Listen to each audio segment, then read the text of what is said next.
ये हम कहाँ आ गए? हम तो कारागार में यातनाएं भुगत रहे थे, फिर अचानक ये स्थान। हम कहीं कोई स्वप्न तो नहीं देख रहे?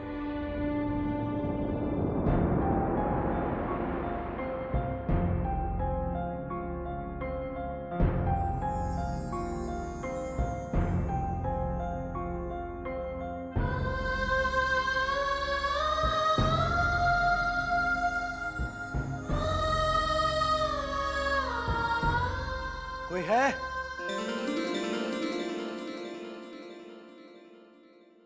युवराज इंद्रजीत सिंह की जय हो।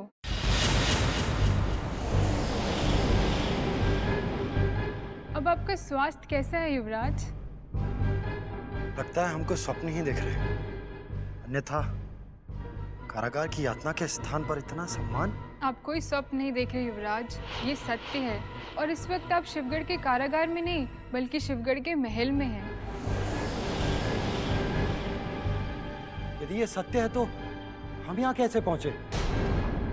और वो कौन है जो हमें उस कारागार की यातनाओं से छुड़ाकर यहाँ ले आया है? महायोद्धा बद्रीनाथ ने असंभव कार्य किया है युवराज, वरना कारागार में तो अभी तक आपकी मृत्यु हो चुकी होती।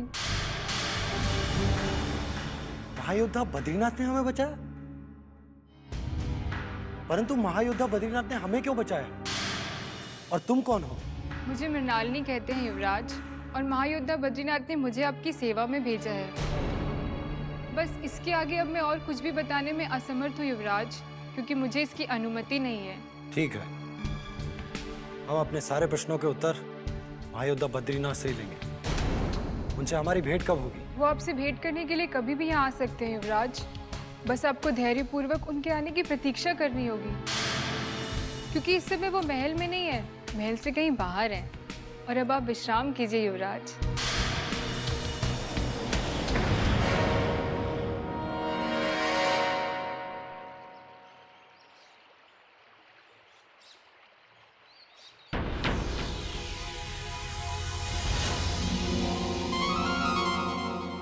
दामिनी यहाँ एकांत में क्या कर रही है?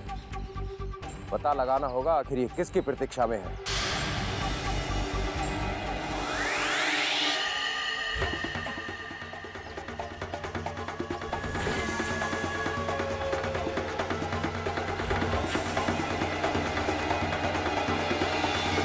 दामिनी,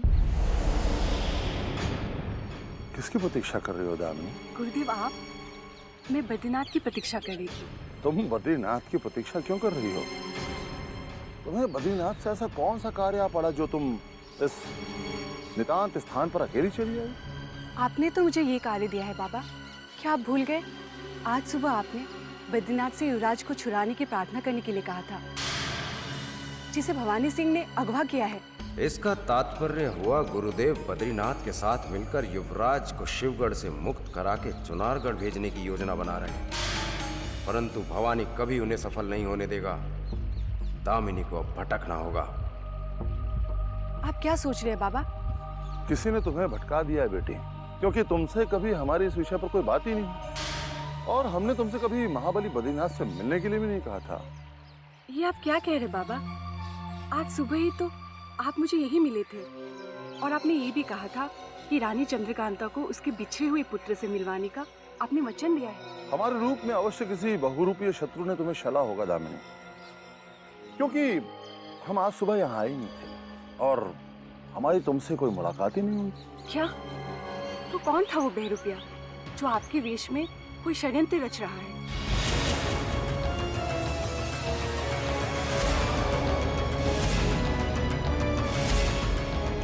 दामिनी, अवश्य हमारे विरुद्ध कोई षड्यंत्र रचा जा रहा है, इसका हमें पता लगाना होगा।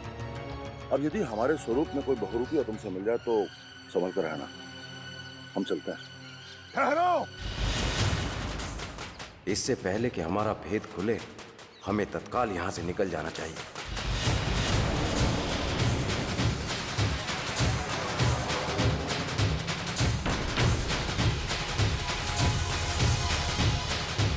वो कौन था? वो तुमसे क्या बातें कर रहा था? पता नहीं बाबा, आपके आने से पहले मैं तो यही सोच रही थी कि वो आप है। अवश्य ही वो कोई गुप्त शत्रु था दामिनी, जो तुमसे हमारे भेद लेने के लिए यहाँ आया था। कहीं तुमने उसे ये तो नहीं बता दिया कि जब सुबह तुम्हारी हमसे यहाँ भेंट हुई थी तो हमने तुमसे महाबली बद्रीनाथ से मिलकर के युवराज इंद्रजीत को छुड़ाने की बात कही थी? मैंने उसे सब बता दिया बाबा।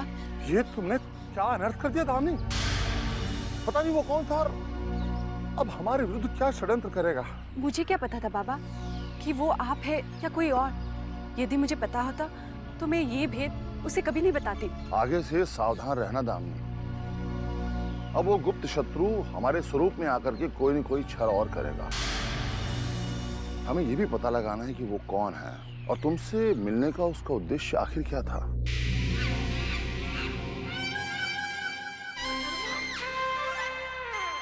प्रणाम भवानी सिंह जी, हम आप ही की प्रतीक्षा कर रहे थे।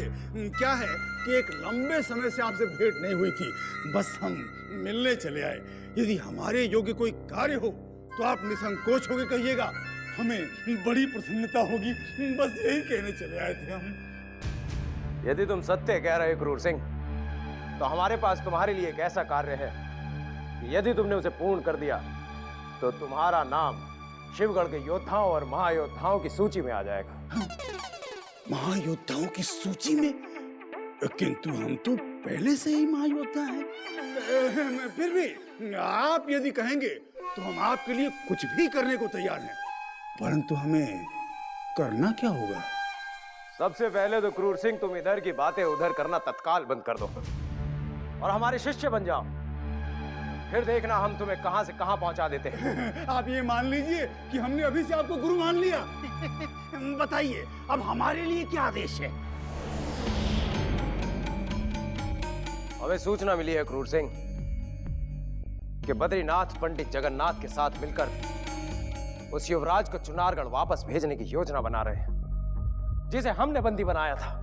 ना, असंभव, कदापि नहीं। ऐसा कैसे हो सकता है? भवानी सिंह जी, जिस युवराज इंद्रजीत सिंह को आपने इतने कठिन परिश्रम से बंदी बनाया, बद्रीनाथ जी इतनी सरलता से उसे चुनारगढ़ वापस कैसे भेज सकते हैं?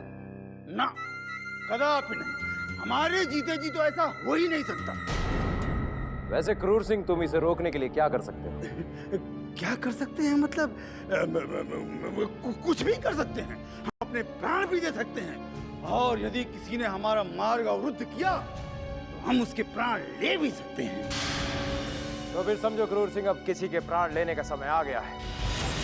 हम चाहते हैं कि तुम युवराज इंद्रजीत सिंह का वध कर दो ताकि वो कभी जीवित चुनारगढ़ वापस न पहुंच सके। लगता है अहमद नाजिम में से कोई ना कोई भवानी सिंह से मिला हुआ है, इसीलिए इन्हें हमारे युवराज को मारने की योजना का पता चल गया है। क्या सोच रहे क्रूर सिंह? क्या युवराज को मारने की बात सुनकर तुम भयभीत हो गए? भयभीत? और हम? नहीं नहीं भवानी सिंह जी, बल्कि हम तो ये सोच रहे थे कि आपने हमारे मुंह की बात छीन ली। हम भी यही सोच रहे थे कि युवराज का वध करने में ही हम सबकी भलाई है। अति बुद्धिमान हो तुम क्रूर सिंह। यदि महाराज के संबलपुर से लौट कर आने से पहले तुमने युवराज इंद्रजीत सिंह का वध कर दिया तो बद्रीनाथ और पंडित जगन्नाथ के सारे मार्ग अवरुद्ध हो जाएंगे और महाराज ये सदमा कभी बर्दाश्त नहीं कर पाएंगे। और उन दोनों के मार्ग अवरुद्ध होते ही हमारे सारे मार्ग खुल जाएंगे। फिर महाराज शिवदत्त स्वयं हमारी नियुक्ति महाबली बद्रीनाथ के स्थान पर कर देंगे। हमें तो विश्वास ही नहीं हो रहा, महाबली बद्रीनाथ के स्थान पर महाबली क्रूर सिंह। भवानी सिंह जी, आप निश्चिंत रहिए, हम अभी अहमद नाजिम को साथ मिलकर युवराज इंद्रजीत सिंह को समाप्त करने की योजना बनाने जा रहे हैं। प्रणाम भवानी सिंह जी, महाबली क्रूर सिंह।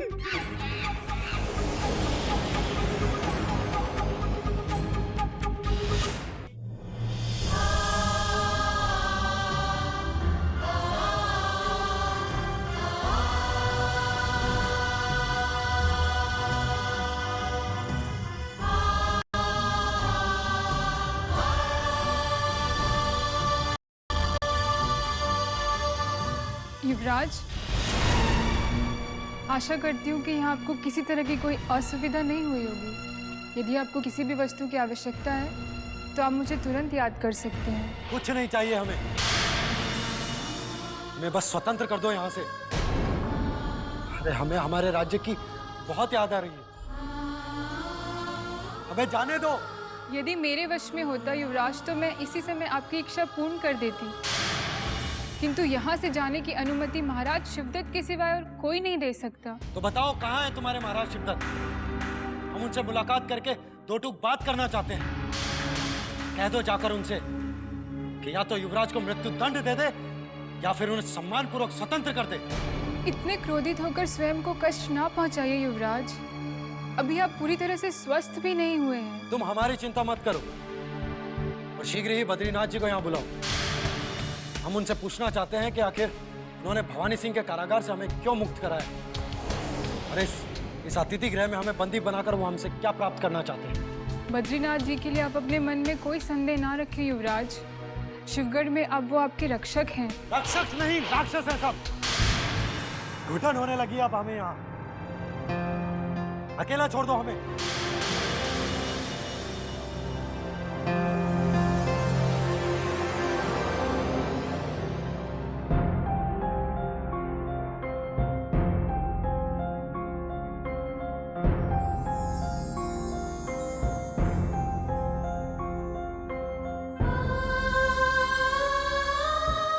हम अपनों से कितना दूर, हमारी माँ का क्या हाल हो रहा होगा, और हमारा छोटा भाई आनंद वो सुरक्षित महल में पहुंचा है या अभी भी वो जंगलों में भटक रहा है। हमें हमारे प्राणों की चिंता नहीं, परंतु हमें हमारे छोटे भाई आनंद के प्राणों की बहुत चिंता है।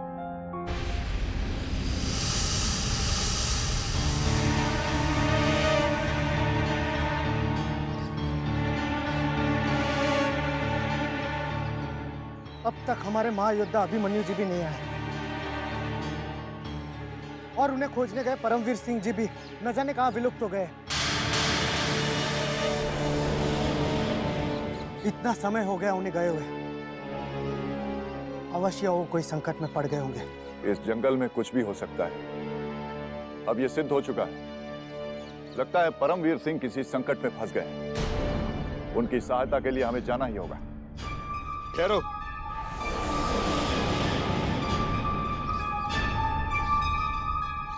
सिंह, परमवीर सिंह जैसे महायोद्धा स्वयं अपनी रक्षा करने में सक्षम है।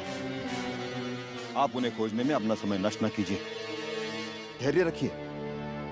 हमें इसी स्थान पर उनके और महायोद्धा अभिमन्यु की प्रतीक्षा करनी होगी। कब तक हम उनकी प्रतीक्षा करते रहेंगे? अब भी समय है। यदि हम विजयगढ़ पहुंचकर सेना की सहायता लेने में सफल हो जाए तो हमारी सारी समस्या का समाधान हो सकता है। विजयगढ़ जाकर सेना लाना इतना सरल नहीं है युवराज, जितना आप सोच रहे हो। आप तो जानते हैं कि हम ऐसी स्थिति में फंस गए हैं जहां हम ना आगे जा सकते हैं ना पीछे। संग्राम सिंह जी बिल्कुल सही कह रहे हैं युवराज। अगर हम विजयगढ़ और चुनारगढ़ सेना की सहायता लेने गए तो आने जाने में ही हमें इतना समय लग जाएगा कि हमारे हाथ से सब कुछ निकल जाएगा।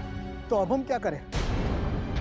पहले भैया चले गए और अब महायोद्धा अभिमन्यु जी और परमवीर जी का भी कोई पता नहीं चल रहा है। ये कैसी विचित्र लड़ाई है जिसमें ना जीत हो रही है ना हार हो रही है। जीत केवल हमारी होगी युवराज,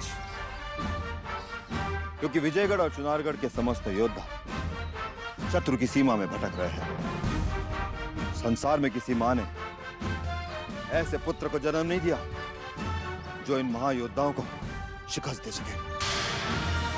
आप धैर्य रखिए, हम उन सबको खोज लाएंगे।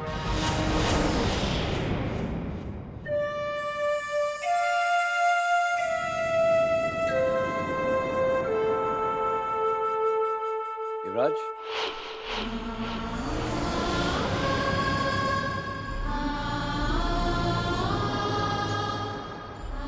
हमारे राज के प्राणों पर आया संकट अब टल चुका है। अब तुम पूरी तरह से स्वस्थ हो। कौन है आप? आज से पूर्व तो हमने आपको कभी नहीं देखा। देखते भी कैसे? जब हमने तुम्हें भवानी सिंह के कारागार से मुक्त कराया था तो तुम उचित अवस्था में थे। तो आप ही हैं महाबली बद्रीनाथ। परंतु आपने हमें उस कारागार से क्यों मुक्त कराया? ताकि तुम्हारी अकाल मृत्यु से हमारे राज्य पर कोई कलंक ना लगे। यदि कलंक का इतना ही भय था तो आपके राज्य के योद्धा भवानी सिंह ने हमें क्यों छल से बंदी बनाया? क्योंकि उसे चंडीलाल ने उकसाया था, जो कभी तुम्हारे पिताश्री का विश्वास पात्र था। यदि वो शिवगढ़ में नहीं होता तो शिवगढ़ का कोई योद्धा ऐसा तुच्छ कार्य नहीं करता। आपसे मिलकर ये तो पता चल गया कि शिवगढ़ के समस्त योद्धा एक समान नहीं है, और आपने हमें कारागार से मुक्त करवाकर ये सिद्ध भी कर दिया। अब हमें भी यहाँ से मुक्त कर दीजिए ताकि हम अपने राज्य जाकर अपने माता पिता और अपने छोटे भाई से मिल सके। युवराज, जब तक महाराज शिवदत्त महल वापस नहीं लौटते तुम यहाँ से मुक्त नहीं हो सकते। किंतु अब तुम्हें यहाँ कोई कष्ट नहीं होगा। अब आपका यह अतिथि गृह भी हमें कारागार के समान लगने लगा है बद्रीनाथ जी। हम अपने परिवार से मिलना चाहते हैं, अब अपने राज्य के खुले आकाश का आनंद लेना चाहते हैं।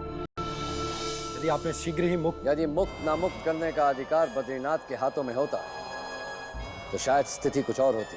परंतु एक बात ध्यान से सुन लो, जब तक महाराज शिवदत्त वापस नहीं लौटते तुम्हें इसी कक्ष में रहना होगा।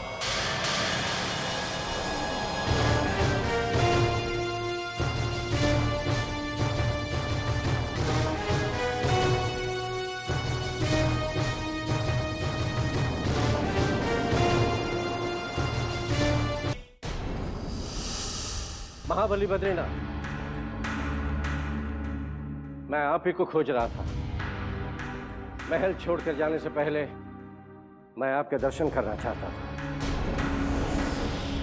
महाराज शिवदत्त के लौटने से पहले तुम ये महल कभी छोड़कर नहीं जाओगे, ये हम भी जानते हैं चंडीलाल। यदि हमें मूर्ख बनाने का प्रयास करोगे तो अपने बचे कुछ सम्मान को और नीचे गिराओगे। सम्मान? जब महल में मेरा कोई सम्मान ही नहीं रहा तो उसे नीचे गिराकर आपको क्या मिलेगा महाबली बद्रीनाथ?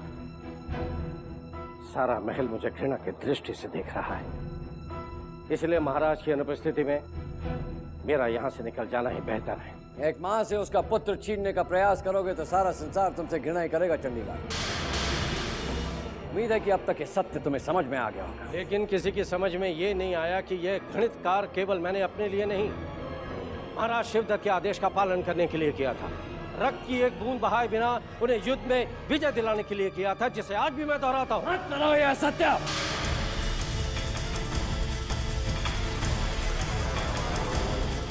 क्योंकि युद्ध की भूमि में